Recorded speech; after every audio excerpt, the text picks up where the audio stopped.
Okay. బాబా గారి అధ్యాయము మనం చదువుకుంటున్నాం కదా. బాబా గారి అధ్యాయాలు కంటిన్యూ చేద్దాము. 11వ అధ్యాయం ఇవాళ ప్రారంభం.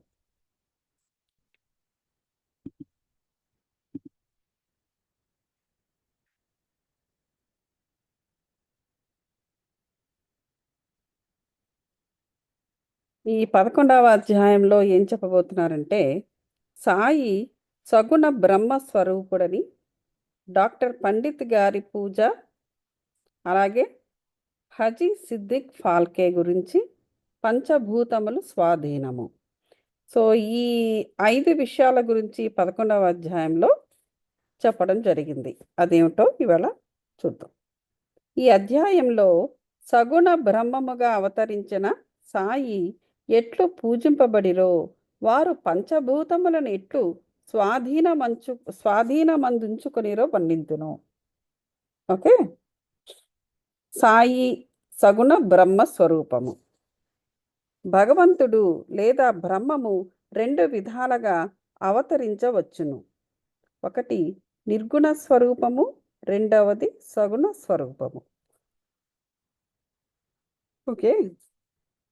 నిర్గుణ స్వరూపము అంటే అర్థం ఏంటి? నిర్గుణ అంటే ఏ స్వరూపము లేనిది, అంటే ఆకారము లేనిది. సగుణ స్వరూపానికి ఆకారము గలదు. సగుణ స్వరూపము అంటే ఆకారం గలదు. ఇప్పుడు బాబా గారు మనకి మానవ మాతృడిగా కనిపిస్తున్నారు. అంటే ఆయన సగుణ స్వరూపమై ఉన్నారని అర్థము. అలాగ మానవ ఆకారము లేకుండా ఉంటే అది నిర్గుణ స్వరూపము అని అర్థము. సో 2 స్వరూపాలు కూడా పరబ్రహ్మవే. ఈయనకు మానవ రూపంలో ఉన్నా కూడా ఈయనను పరబ్రహ్మ అని ఎందుకు అంటున్నారు, దేవుడు అని ఎందుకు చెబుతున్నారు అని చెప్పి మనకొక ప్రశ్న రావచ్చు. ఆయన చూపించినవన్నీ కూడా దైవలీలలే. అందువల్ల ప్రజలు ఆటోమేటిక్గా అతన్ని దైవంతోనే పోల్చుకున్నారు. ఇక్కడ ఆనాటి ప్రజలందరూ కూడా బాబా గారిని ఏ విధంగా అర్థం చేసుకున్నారో ఆ మాటల్ని ఇక్కడ రాయడం జరిగింది. ఓకే. ఆయన దైవలీలలు చూపించడం వల్ల దైవలీలలు అంటే ఏమిటి అర్థము? పరమాత్మ లీలలు అంటే ఏమిటి అర్థము? అంటే అతీతము, అంటే మానవ మాతృలు ఎవరు చెయ్యలేనివి, చూపించని లీలలు దైవం మాత్రమే చేయగలడు. సో అటువంటి లీలలు అతను చేయడం వలన అతని పరమాత్మతోనే వారు పోల్చుకున్నారు. ఇప్పుడు మామూలుగా మనమైనా కూడా చూడండి, ఎవరైనా సరే కొంచెం మనకి ఏదైనా మంచి పనులు చేస్తే ఆ దేవుడే సాక్షాత్ మీ రూపంలో వచ్చి చేశాడండి అంటారు, లేకపోతే మీరే మా దేవుడండి అంటారు. అంటే మనిషికి ఏదైనా మనసుకు నచ్చిన సహాయం చేస్తేనే వారిని దేవునితో పోలుస్తారు. అటువంటప్పుడు ఈయన ఏకంగా దైవలీలలు చేస్తూ ఉండడం వల్ల, నేనే దేవుణ్ణని ఎప్పుడు అతను చెప్పలేదు. తనకి కూడా ఇంకా దేవుడు పైన ఒక దేవుడు, మనందరికీ ఒక దేవుడు ఉన్నాడనే చెబుతున్నారు. కానీ ఆల్మోస్ట్ పరమాత్మ లీలలు ఈయన చూపించడం చేత ప్రజలందరూ కూడా, సామాన్యులందరూ కూడా, లేదా భక్తులందరూ కూడా అతని దైవంతోనే పోల్చుకోవడం జరిగింది. అయితే ఇక్కడ దైవము అనగానే మనకి కంటికి కనిపించని వాడిని దైవము అని అంటున్నాము. మరి కనిపించేవాడిని ఇక్కడ చెబుతున్నారు. మనకి కంటికి కనిపించని ఒక శక్తి, ఒక దైవ శక్తిని నిర్గుణ స్వరూపంగా మనం భావించవచ్చు. మన కంటికి కనిపించే ఒక దైవ శక్తిని సగుణ స్వరూపముగా భావించాలి. ఇక్కడ దైవ శక్తి లేదా బ్రహ్మ స్వరూపాలు 2. బ్రహ్మము అంటే దేవుడు. ఒకటి సగుణ స్వరూపము అంటే ఏంటి? ఆకారము ఉంటుంది. మానవాకారంలో ఉన్నప్పటికీ కూడా ఆ పరమాత్మ లీలలు చూపిస్తారు. వాళ్ళు పరమాత్మలై ఉంటారు. రెండవది నిర్గుణ స్వరూపము, దానికి ఆకారం అనేది లేదు. సగుణ అలాగే మొదటి దానిని కొందరు పూజిస్తారు, ఎవరు? నిర్గుణ స్వరూపాన్ని. రెండవ దాన్ని కొందరు పూజిస్తారు, సగుణ స్వరూపాన్ని. భగవద్గీత 12వ అధ్యాయములో సగుణ స్వరూపమును పూజించుటయే సులభమని కలదు. భగవద్గీత 12వ అధ్యాయంలో ఏమనుందట? సగుణ స్వరూపాన్ని పూజించటము సులభము అని ఉంది. కావున దానిని అనుసరింపవచ్చునని కూడా చెప్పిరి. మనుష్యుడు ఆకారంతో ఉన్నాడు కావున భగవంతుని కూడా ఆకారంతో ఉన్నట్లుగానే భావించి పూజించుట సులభము అని చెప్తున్నారు ఇక్కడ. మన భక్తి ప్రేమలు కొన్నాళ్ల వరకు సగుణ స్వరూపమగు బ్రహ్మను పూజించిన గాని వృద్ధి చెందవు. అది రాను రాను ఆ భక్తి నిర్గుణ స్వరూపమగు పరబ్రహ్మమును పూజించుటకు దారి తీయును. చూడండి, కొంతమంది దైవ భక్తి భక్తి యోగంలోనే ఉంటారు చాన్నాళ్ళు, జీవితంలో చాన్నాళ్ళు. అలా ఉంటూ ఉంటూ ఉంటూ ఉంటూ ఇంకా రిలీజియస్ పద్ధతులన్నీ వదిలేస్తారు. అంటే ఇంకా విగ్రహారాధన చెయ్యడము ఇట్లాంటివన్నీ మానేస్తారు. కేవలము ధ్యానపరులై ఉంటారు.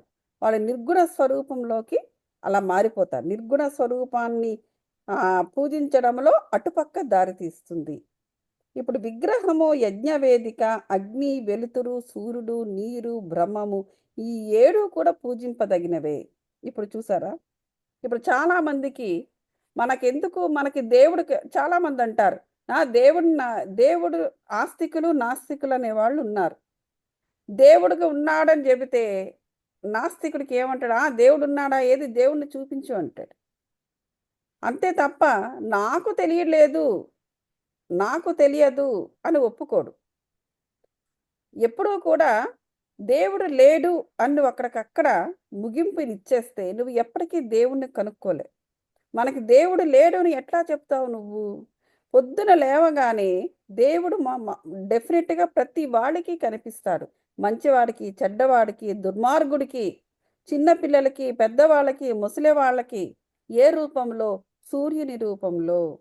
ఆయన దేవుడు కాడా? ఎప్పుడో రథసప్తమి రోజుని ఒక్క రోజున ఆయన్ని గబగబా అయి వడ్డించి, ఈ వడ్డించి పూజించేస్తేనా? ఆ ఒక్కరోజు మాత్రము రథసప్తమి నాడు మాత్రము తెగ సూర్యభగవానుడు అది ఇది అని చెప్పి పూజిస్తారు. ప్రతిరోజు వస్తున్నాడుగా ఆయన. మనకి కంటికి కనిపించే రూపము దేవుడు 2 రకాలుగా రావచ్చు నీ నీ ముందుకి. సగుణ రూపంలో రావచ్చు, అంటే ఆకారము మనిషిలాగే రావాలనేం లేదు.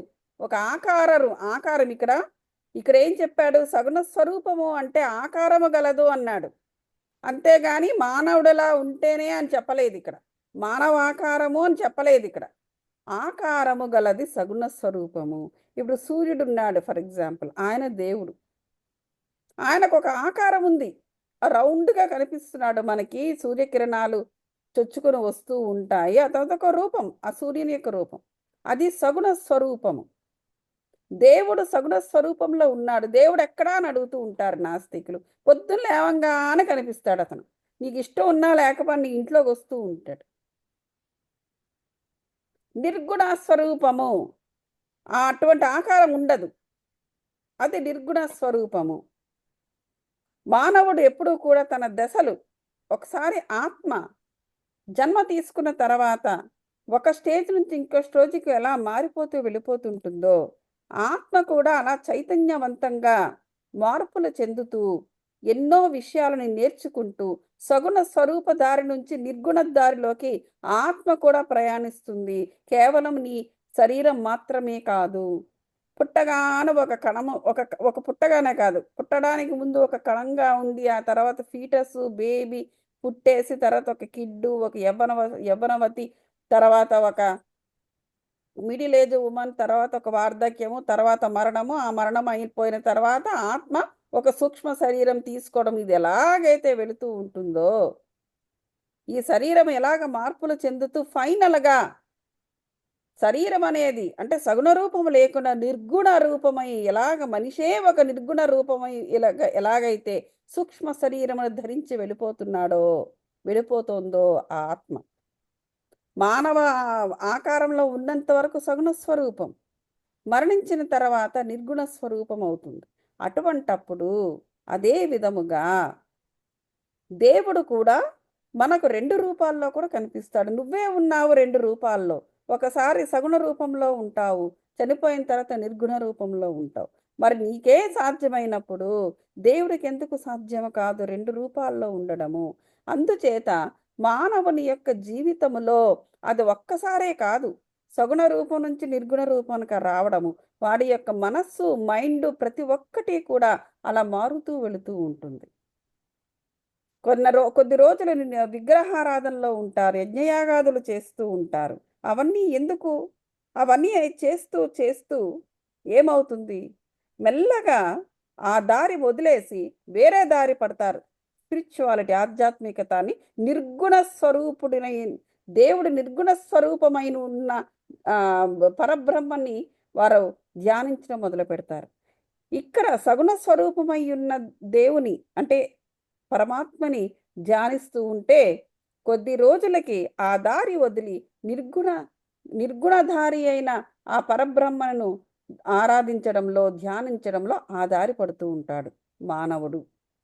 అలాగే వీడు కూడా అలా మారుతూ ఉంటాడు. సగుణ స్వరూపం నుంచి నిర్గుణ స్వరూపంలోకి వెళ్ళిపోతూ ఉంటాడు. సో ఇదంతా కూడా చాలా కామన్. ఇది ఈ ఈ ఈ స్వరూపాలు ఎత్తడము అనేది చాలా కామన్. ఇది మనం అర్థం చేసుకోము. ఇకపోతే విగ్రహము, యజ్ఞవేదిక, అగ్ని, వెలుతురు, సూర్యుడు, నీరు, బ్రహ్మము, ఇవన్నీ కూడా సగుణ స్వరూపాలే. ఇవన్నీ కూడా పూజింపదగినవే. సూర్యుడిని పూజించవచ్చు. పొద్దున్న లేవగానే ఆయన దేవుడు కనిపిస్తూ ఉంటాడు. నీరు, గంగమ్మ తల్లి అది ఇది అని అంటాము, నీరు కనిపిస్తుంది. అలాగే బ్రహ్మము, అలాగే వెలుతురు. వెలుతురు ఎక్కడ నుంచి వస్తుంది? సూర్యుడి నుంచి వస్తుంది, చంద్రుడి నుంచి వస్తుంది. ఆ వెలుతురును కూడా మనము ఆరాధించవచ్చు. అలాగే యజ్ఞవేదిక, అగ్నిదేవుడు. పొద్దున్న లేవంగానే అగ్నిదేవుడు లేకపోతే మనకు కడుపులోకి వంట ఉండదు, కడుపులోకి తిండి వెళ్ళదు. సో అగ్నిదేవుడు, దేవుడు అనేవాడు ఆ అగ్ని రూపంలో కూడా ప్రతిరోజు మన ఇంట్లోనే ఉంటుంటాడు. మన ఇంట్లోనే ఉంటూ ఉంటాడు. ఇలా కానీ సద్గురువు వీటన్నిటికంటే అది సద్గురువు అనేవాడు ఎలా ఉంటాడంటే వాడు ఎప్పుడు కూడా నిర్గుణం వైపు మళ్ళుతూ ఉంటుంది. ఆల్రెడీ ఇవన్నీ సగుణ రూపంలో వీటన్నిటిలో పూజించినప్పటికీ ఒకసారి గురువు అయిపోతూ ఉండేటప్పుడు, గురువు అయిన వారు లేదా ఈ ఈ ఆధ్యాత్మిక మార్గంలోకి వెళ్ళిన వారికి నిర్గుణ స్వరూపంలో ఉండడం, పూజించడం అనేది జరుగుతూ ఉంటుంది. అదే ధ్యానించడం జరుగుతూ ఉంటుంది. ఈ సందర్భంలో సాయినాథుని మనస్సును మనమును ధ్యానించదము. అది సో వారు నిర్మోహమునకు అవతారము. నిర్మోహం అంటే మోహము లేనిది. పరమ భక్తులకు ఆశ్రయస్థానము. పరమ భక్తులు అంటే అందరూ వస్తారు. సగుణ స్వరూపాన్ని పూజించేవారు, నిర్గుణ స్వరూపం అందరూ వస్తారు. పరమ భక్తులు అంటే ఏంటంటే అతీతంగా, అంటే నిర్గుణ స్వరూపాన్ని ధ్యానించే వారందరికీ కూడా ఈయన ఒక స్థానము. మనకు వారి వాక్కుల యందు గల భక్తియే ఆసనము. వారి వాక్కులే మనకి ఒక ఆసనము అని చెబుతున్నారు. మన కోరికలన్నీ నిరసించుటయే సంకల్పము. పూజ ప్రారంభించి పూర్తి చేసేదను మనోనిశ్చయము. అది అంటే సంకల్పం. కొందరు సాయిబాబా భగవద్భక్తుడనిదరు, కొందరు మహాభగవంతుడందరు. అది ఇది మనిషి వారి వారి యొక్క ఆత్మస్థాయిని బట్టి బాబాని అర్థం చేసుకోవడం జరుగుతుంది. ఒకసారి ఉండండి.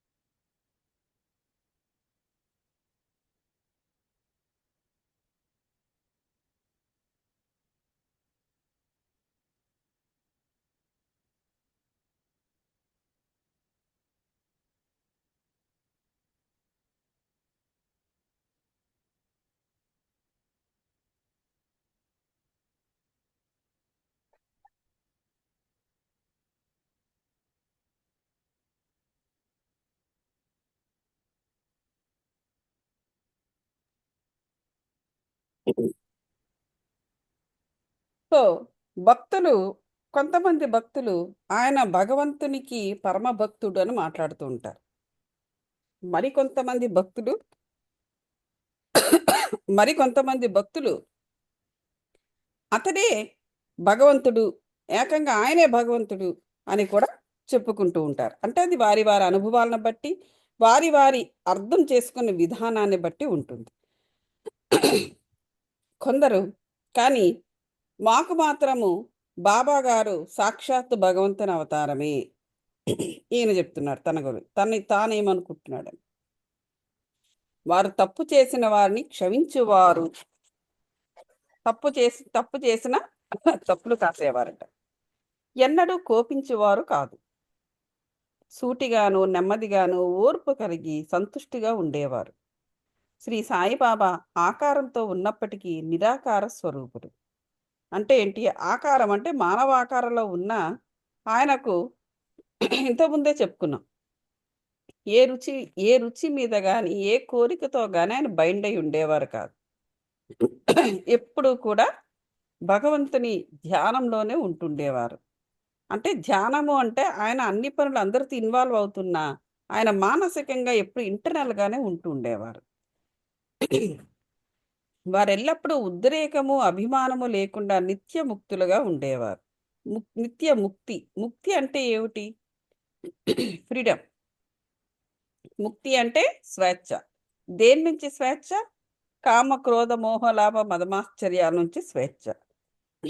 ఎప్పుడైతే వాటి నుండి స్వేచ్ఛగా మానవుడు ఉంటాడో అప్పుడు ఆటోమేటిక్గా ఏ ఉద్రేకము కలగదు, ఎవరి మీద ఏ అభిమానము కలగదు. అభిమానము లేదు, ద్వేషము లేదు, రాగము ఉండదు, ద్వేషము ఉండదు. అది కంప్లీట్గా ఆత్మ యొక్క లక్షణము. ఏ ఆత్మ? Spiritual body. ఇప్పుడు మనిషికి 7 శరీరాలు ఉన్నాయి, మనం చెప్పుకుంటున్నాం ఎప్పటి నుంచో. అందులో ఒకటి బాడీ, ఫిజికల్ బాడీ. ఈ భౌతిక శరీరము ఇక్కడే ఉండిపోతుంది. మిగతా 6 శరీరాలు. అయితే 6 శరీరాల్లో ఒకటి స్పిరిచువల్ బాడీ. ఈ స్పిరిచువల్ బాడీ గురించే మాట్లాడతాడు ఎవరు? భగవద్గీతలో శ్రీకృష్ణుడు. దానికి రాగము లేదు, అనురాగము లేదు అని చెప్తాడు. ఏమీ ఉండదు. ఒక ద్వేషము, రాగము అని ఏది, ఒక అభిమానము, ఒక ఉద్రేకము ఏది ఉండనిది శూన్య స్థితికి అటాచ్ అయి ఉంటుంది. అంటే పరమాత్మ ఉండే పరంధామానికి అటాచ్ అయి ఉంటుంది అది.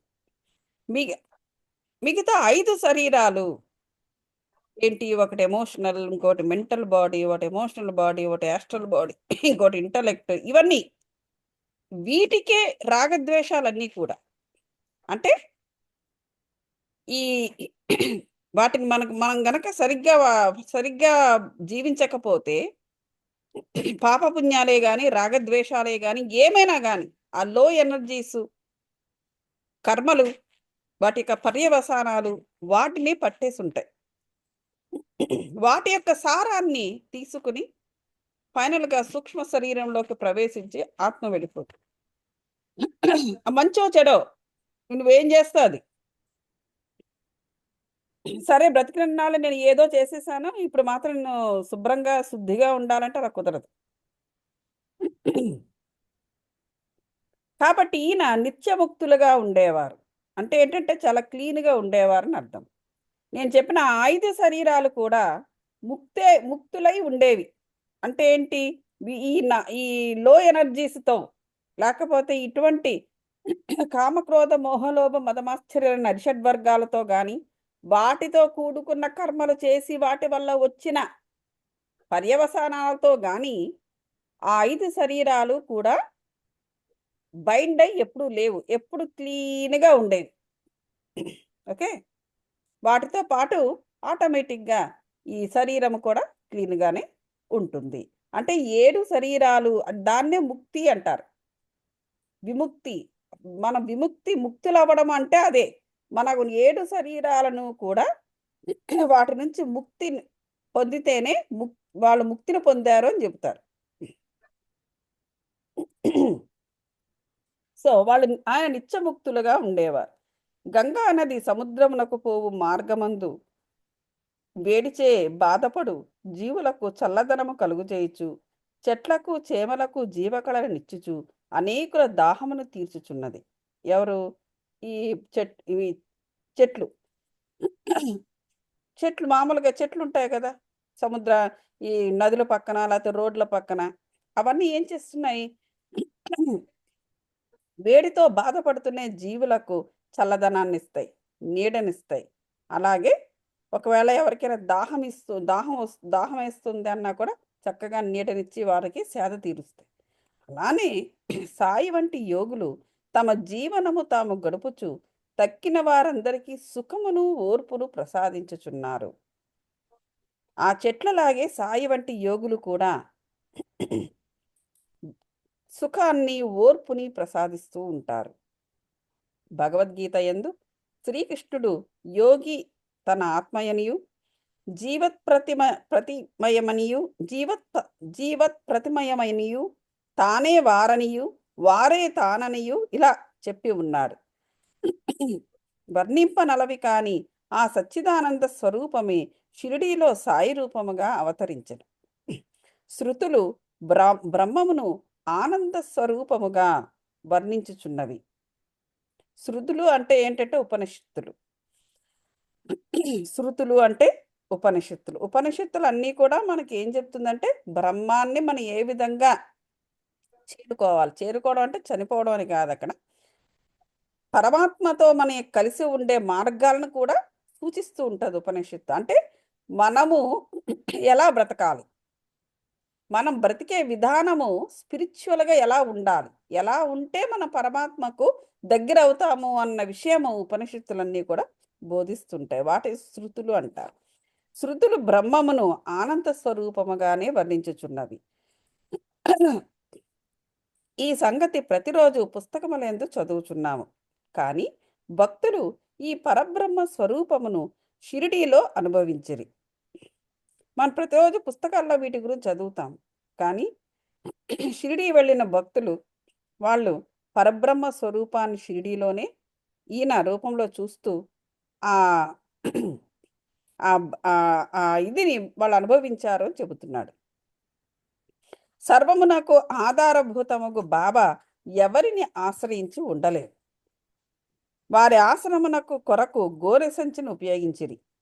వారి భక్తులు దానిపై చిన్న పరుపు వేసి వీపు ఆనుకొనుటకు చిన్న బాలేసును సమకూర్చిరి. ఆయన ఒక గోనె సంచి ఒకటి వేసుకుని ఆసనంలాగా గోనె సంచి వేసుకుని దానిపై కూర్చుండేవారంట. ఇంకా భక్తులే చిన్న చిన్నవేవో ఒక అమర్చారు. బాబా తన భక్తుల అభిప్రాయము నెరవేర్చును. వారి ఇష్టానుసారము తనను పూజించడానికి ఎట్టి అభ్యంతరము చూపకుండను. సో వారు భక్తులకి ఎలా ఉంటుందంటే, భక్తులు ఎప్పుడూ కూడా కృతజ్ఞతా భావంతో ఉంటారు. వారి కృతజ్ఞతా భావం ఎంత ఎటువంటిదంటే, వారికి నచ్చిన విధంగా తమకు నచ్చిన వ్యక్తిని తమకు నచ్చిన విధంగా సేవ చేస్తూ ఉంటారు. మామూలు మనుషులైనా అంతే. ఎవరైనా నచ్చింది అనుకోండి, ఎవరైనా ఫ్రెండ్స్ నచ్చారు, ఎవరో ఫ్యామిలీ నచ్చింది అంటే వారి ఇంట్లోని ఫ్రీగా తిరుగుతూ వారికి ఎంతో మర్యాదగా చూసుకుంటూ ఇవన్నీ చేస్తూ ఉంటారు కదా. అది మానవ సహజం. అదే విధంగా బాబా గారి మీద ఉన్న ప్రేమకు వారికి నచ్చిన విధంగా వారు సేవలు చేస్తూ ఉండేవారట. ఈయన ఎప్పుడు వద్దని చెప్పలేదట. కొందరు చామరములతోనూ విసన కర్రలతోనూ విసురుచుండిరి. కొందరు సంగీత వాయిద్యములను మురోగించుచుండిరి.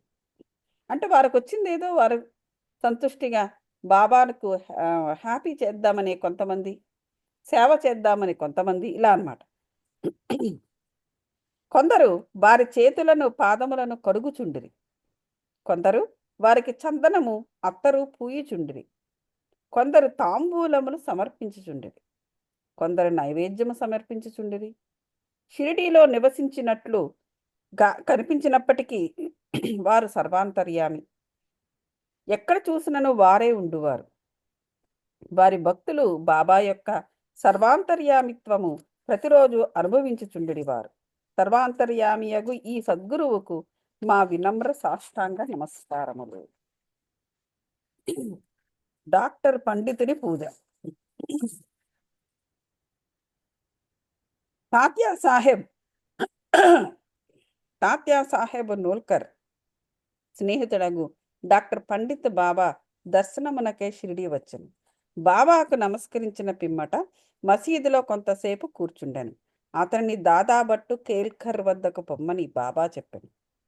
అట్లనే డాక్టర్ పండిత్ దాదాభట్టు వద్దకు పోయాను. దాదాభట్టు అతన్ని సగౌరవంగా ఆహ్వానించాను. దాదాభట్టు బాబాను పూజించుటకే పూజా సామాగ్రి పళ్ళెముతో మసీదులో ఉన్న బాబా వద్దకు వచ్చాను. డాక్టర్ పండిత్ కూడా అతని వెంట వచ్చాను. దాదాభట్టు బాబాను పూజించను. ఇంతవరకు ఎవ్వరు నువ్వు బాబా నుదుటిపై చందనము పూయటకు సాహసించలేదు. ఒక మహిళాపతియే బాబా కంఠమునకు చందనము పూయిచుండును. కానీ ఈ అమాయక భక్తుడగు డాక్టర్ పండిత్ దాదాభట్టు యొక్క పూజా పళ్ళెరము నుండి తీసుకుని ఆ చందనమును బాబా నుదుటిపై త్రిపురాంధ్రకారముగా వ్రాసను. అందరికీ ఆశ్చర్యము కలుగునట్లు బాబా మాటైనా ఆడకుండా ఉండను. ఆనాడు సాయంకాలము దాదాభట్టు బాబాని ఇట్లా అడిగాను, బాబా, ఎవరైనా నుదుటిపై చందనము పూయుచున్నా నిరాకరింతువు కదా? డాక్టర్ పండిత్ వ్రాయగా ఈనాడు ఏల ఊరుకుంటేవి? అందులోకి బాబా ఇట్లా సమాధానం ఇచ్చాను. డాక్టర్ పండితుని గురువు రఘునాథ్ మహారాజ్ ధోపేశ్వర నివాసి. వారిని కాకా పురాణిక్ అని కూడా పిలిచెదరు. డాక్టర్ పండిత్ నన్ను తన గురువుగా భావించి తన గురువునకు చందనము పూయుచున్నట్లు నా నుదుటిపై చందనము పూశాను. కాబట్టి నేను అడ్డు చెప్పలేకపోతిని అనెను. చూసారా లాజిక్? దాదాభట్టు డాక్టర్ పండితుని ప్రశ్నించగా డాక్టరు బాబాను తన గురువుగా భావించి తన గురువున కొసరించినట్లు బాబా నుదుటిపై త్రిపురాంధ్రంను వ్రాసితిని అని చెప్పాను. అది జనరల్గా బాబా గారు తలపైన కానీ నుదుటిపైన కానీ ఎవరి చెయ్యి పడనిచ్చేవారు కాదు, ఒక్క మహిళాపతి తప్ప. ఆయన ఒక్కడే కంఠం వరకు, అది కూడా ఈ నుదురు అవని కాదు, ఈ కంఠానికి చందనం రాయనిచ్చేవారు ఆయన్ని. అలాంటిది ఈ బాబా పండిత్ ఆయన నుదుటి మీద ఒక ఇలాగా చందనాన్ని వ్రాసాడు. కానీ బాబా ఏమనలేదు. ప్రజలందరూ ఆశ్చర్యపోయారు, ఏమిటిలాగా అని అడిగితే ఆయన అంటే ఈయనను గురువుగా యాక్సెప్ట్ చేసిన ఈయనకన్నా ముందుగా ఇంకెవరైనా గురువులు ఉంటే మనుషులకు ఎప్పుడు మన కల్చర్లో ఎప్పుడూ కూడా ఏదో ఎవరో ఒకరితో బైండ్ అయ్యే ఉంటారు మానవులు. ఆ విధంగానే మనకి ఎంతో మంది దేవుళ్ళు వచ్చారు. ఎంతో మంది దేవుళ్ళు వచ్చారు, రైట్? ఒకే ఇంట్లో 5 మనుషులు ఉంటే ఐదు దైవాలని సపరేట్గా పూజిస్తారు, నమ్ముతారు. ఈయన నాకు ఇష్టదైవం అంటారు, ఆయన నాకు ఇష్టదైవం అని చెబుతూ ఉంటారు. అయినా సరే ఎవరు కొట్లాడుకోరు. ఆ ఇంట్లో ఎవరు ఏ దేవుని పూజించినా మరొకరికి యాక్సెప్టబుల్గానే ఉంటుంది. దానికి గల కారణం ఏమిటంటే మన దేశము, భారతదేశము స్పిరిచువల్ దేశము. ఎప్పుడూ కూడా భారతీయుల యొక్క ఆత్మలు అంటే చాలామంది ఎవరు గమనించరు, గుర్తించరు. వాళ్ళు ఎవరో వాళ్ళకే తెలియదు. ఏదో వస్తున్నారు భూమి మీదకి, ఏదో ఒక బతికేస్తున్నారు, వెళ్ళిపోతున్నారు. అసలు భారతదేశంలో జన్మించిన ఆత్మ యొక్క లక్షణము ఏమిటి అనేది ఏ ఆత్మకు తెలియదు, చాలా కొద్ది మందికి తప్ప. భారతదేశము అంటే ఆ పర్టికులర్ ల్యాండ్ ఏంటంటే అది ఒక స్పిరిచువల్ ల్యాండ్.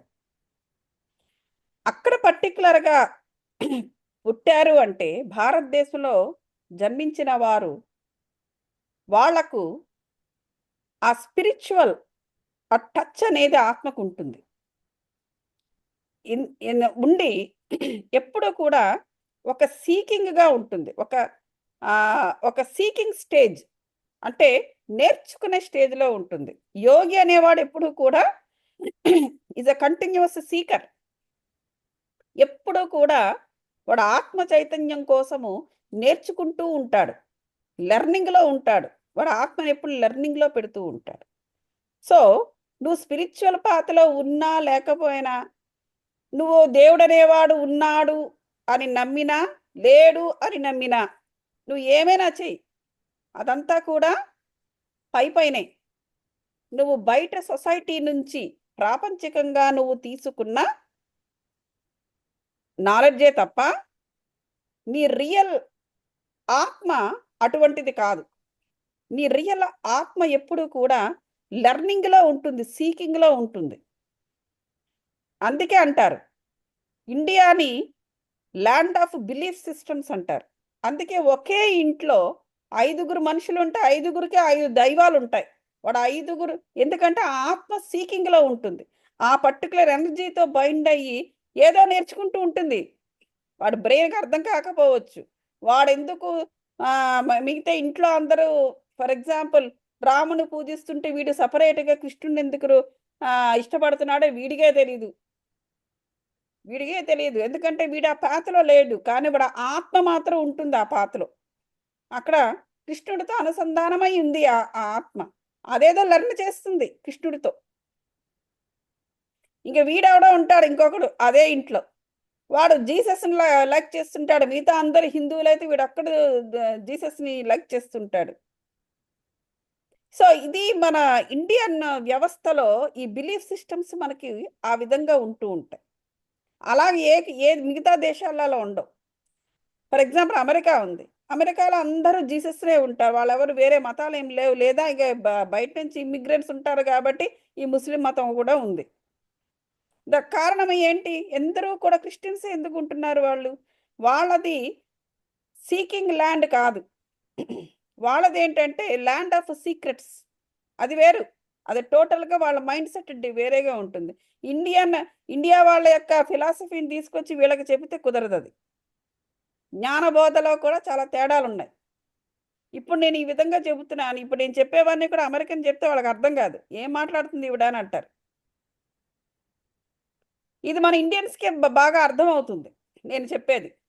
ఎందుకంటే మనము సీకింగ్ నాలెడ్జ్ సీకింగ్ స్టేజ్‌లో ఉంటుంది. మన ఆత్మ ఏంటి? మన మైండ్ ఏంటి? చెప్పినా కూడా వాళ్ళకి అర్థమవుతుంది. అమెరికన్స్‌కి మిగతా వాళ్ళకు మరొక విధంగా చెప్పాలి. వాళ్ళది వేరు. ఇప్పుడు అదనమాట. సో, కాబట్టి ఇక్కడ ఏం చెప్తున్నారంటే, ఇతను తనకు మరో గురువున్నాడు. బాబా గారి కన్నా ముందు. బాబా గారు ఆల్రెడీ పా ముందుగానే చెప్తారు. మీకు ఆల్రెడీ మీ గురువులున్నా కూడా, మీ గురువులను మీకు నచ్చిన విధంగా పూజిస్తారో, ధ్యానిస్తారో చేయండి తప్పకుండా. నేను ఉన్నాను కదా అని వారిని వదిలేయాల్సిన అవసరం లేదని చెప్తారాయన. సో, బాబా గారిని ఈయన సేవ చేస్తూ, ఆయనకు చందనము రాస్తూ, తన గురువుని తలచుకుని, తన గురువుకి రాస్తున్నట్టుగా ఈయనకు రాస్తాడు. అందువల్ల ఒప్పుకున్నారీయన. అది. భక్తుల ఇష్టానుసారము తనను పూజించుటకు బాబా ఒప్పుకొనినను ఒక్కొక్కప్పుడు బాబా మిక్కిలి వింతగా ప్రవర్తించేవారు. ఒక్కొక్కప్పుడు పూజా ద్రవ్యముల పళ్ళెమును విసిరివేయుచు కోపముగా అవ కోపముగా ఉండేవారు. అట్లైనచో బాబాను సమీపించడం కష్టం. ఒక్కొక్కప్పుడు భక్తులను తిట్టుచుండేవారు. ఒక్కొక్కప్పుడు మైనము కంటే మెత్తగా ఉండేవారు. ఇంకొకప్పుడు క్షమాశాంతముల ప్రతిమ వలె కనిపించుచుండేవారు.